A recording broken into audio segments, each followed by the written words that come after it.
scriptures and these revelations from the book of Genesis and Exodus, but bear one more time to hear it, and then we'll go to the wilderness.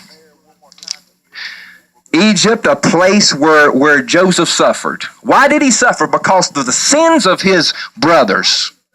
We have the type. Jesus suffered. Why? Because of our sins. So we say, Egypt, outer court. Yeah, it makes sense.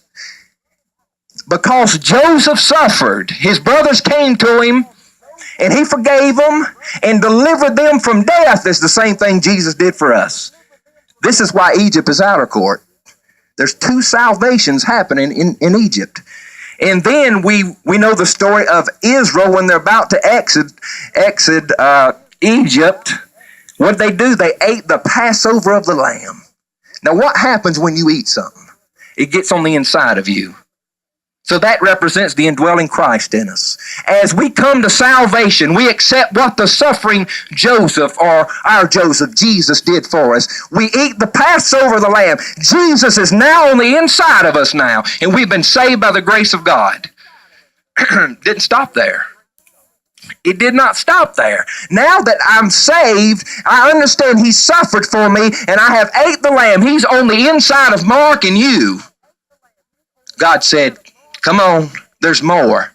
Plus, I understand the blood that was on the lintel of the door means blood on my body.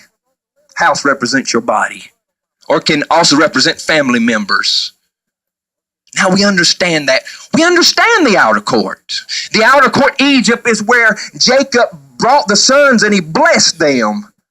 And then it said he put his feet up on his bed and gave up to ghosts and was gathered unto his people.